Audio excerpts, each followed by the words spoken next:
Os impostos conhecidos dos brasileiros vão mudar com a nova reforma tributária. Para especialistas e parlamentares, a proposta é um avanço, mas alguns pontos ainda geram muitas dúvidas, como conta agora o repórter Misael Mainetti.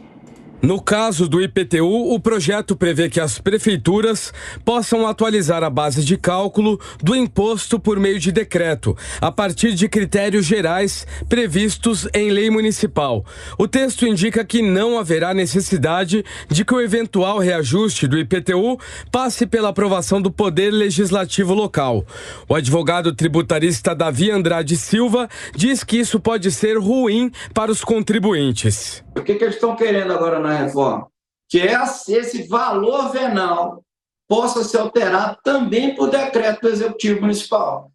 Quer dizer, em qualquer momento você vai poder ser surpreendido, né, com uma reavaliação do valor venal do teu imóvel por decreto, simples decreto do Executivo. É claro, isso é um absurdo, fere frontalmente o princípio da legalidade, e é claro que isso abre uma porta enorme para que os municípios possam aumentar arbitrariamente o valor venal dos imóveis sem uma justificativa plausível de atualização desses valores, né?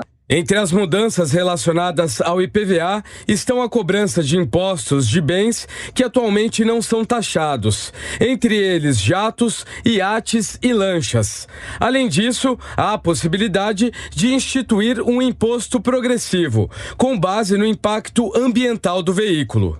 O texto diz que a alteração está em linha com as propostas ambientais mais modernas defendidas mundialmente e caminha no mesmo sentido dos acordos de adequação de emissão de carbono. É um caminho para um mundo mais sustentável para um futuro próximo. A dúvida é sobre o presente, o agora.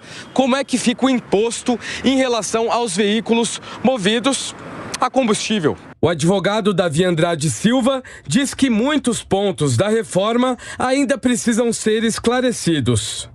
Tem uma reforma que chegou na mesa dos deputados agora, em 20 e poucos dias, sei lá, 30 dias, isso foi votado e aprovado. Quer dizer, é de um absurdo. E a reforma tributária que mexe com toda a estrutura, pelo menos os tributos de consumo, que é onde a reforma se concentra, em 20, 30 dias. O texto aprovado na Câmara só começa a ser discutido no Senado no segundo semestre. Senador pelo Partido Liberal, Jorge Seife diz que a oposição vai questionar pontos da proposta. E perguntem quanto tempo os deputados federais, depois que o texto final foi aprovado, cerca de 1 hora antes do início da sessão das votações, veja quanto tempo eles tiveram para ler 150 páginas. Sim. Então, realmente, foi atropelado e não houve tempo suficiente para os deputados sequer lerem o projeto que eles acabaram votando. E precisamos simplificar sim, porque ninguém aguenta esse emaranhado de tributos e de impostos a pagar, os contadores, as empresas, né? Agora, não pode aumentar 1 centavo na carga tributária do contribuinte, Piotr. Nós já lideramos o ranking mundial de pagamento de impostos. Para Roberto Rocha, o ex-presidente da Comissão Mista da Reforma Tributária, a aprovação da matéria é um salto positivo para o Brasil e que os contribuintes vão ser beneficiados. Esse salto qualitativo que o Brasil dá é um passo importante na aprovação dessa fundamental matéria para o Brasil. Essa matéria não é de governo, muito menos de quem eventualmente governa. Essa matéria é de Estado. Isso não é para o governo A ou B, isso não é para a Câmara, nem para o Senado, nem para as empresas, nem para sindicatos, isso é para os contribuintes. No Brasil, como em qualquer lugar, o empresário não paga imposto. Quem paga é o contribuinte, porque o valor do imposto vai para o preço. Então é preciso melhorar para os brasileiros. Roberto Rocha avalia que a cobrança de imposto deve seguir um sistema regional. Você acha que é justo? O sujeito vai aqui no Maranhão, compra lá no interior um produto ou um serviço e quem recebe é o estado de origem. Se o imposto é da base consumo, tem que estar onde o consumidor mora e vive.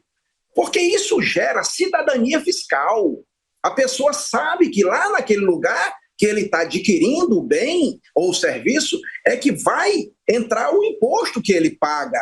E ele vai poder cobrar mais dos seus prefeitos e governadores. Então, é natural que o Senado faça alterações.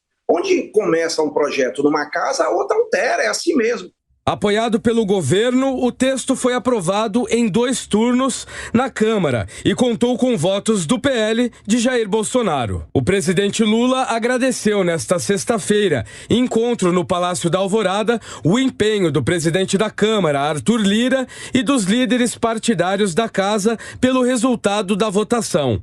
Em uma rede social, Lula escreveu que se encontrou com o presidente da Câmara, Arthur Lira, e com representantes dos deputados para agradecer e que projetos como este são importantes para o Brasil.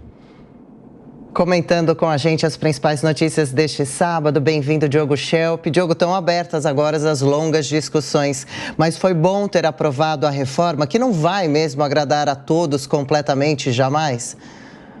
Foi bom sim, Adriana, bom dia a você, Thiago, bom dia a todos. Esse foi um primeiro passo importantíssimo para resolver esse problema que é o emaranhado tributário no Brasil. Mas é claro que tem problemas, e esses problemas devem ser corrigidos no Senado, é o que se espera, e também esclarecidos em lei complementar que vai definir alguns pontos que na reforma não estão colocados. Essa é a reforma de consumo, a gente ainda vai ter a reforma tributária referente à renda, né, a tributação da renda, aí é um segundo capítulo para ser avaliado, mas é um primeiro ponto importante. Há algumas questões para serem resolvidas, por exemplo, o excesso de poder do Conselho Federativo, que vai administrar os recursos que vão ser distribuídos de tributação entre estados e municípios.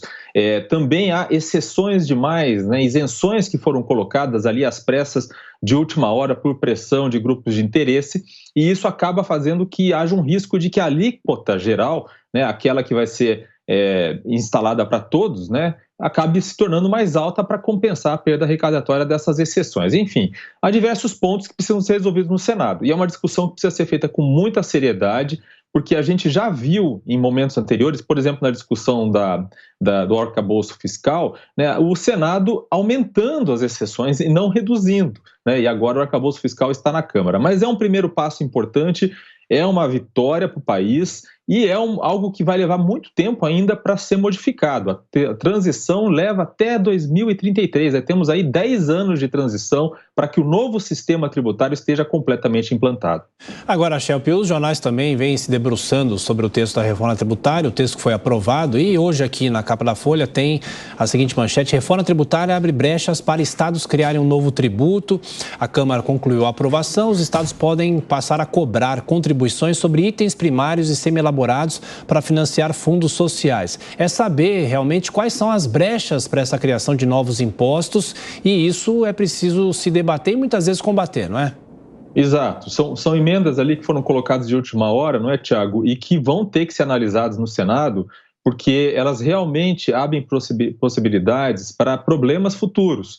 Por exemplo, essa medida que você mencionou pode levar com que se aumente, né, o custo da exportação, né, de produtos brasileiros, né, com decisões tomadas regionalmente. Então, medidas como essa precisam ser analisadas com cuidado, de maneira muito técnica no Senado, justamente para que essa reforma tributária traga todos os benefícios que ela se propõe a trazer e não crie novos problemas, além daqueles que nós já temos hoje.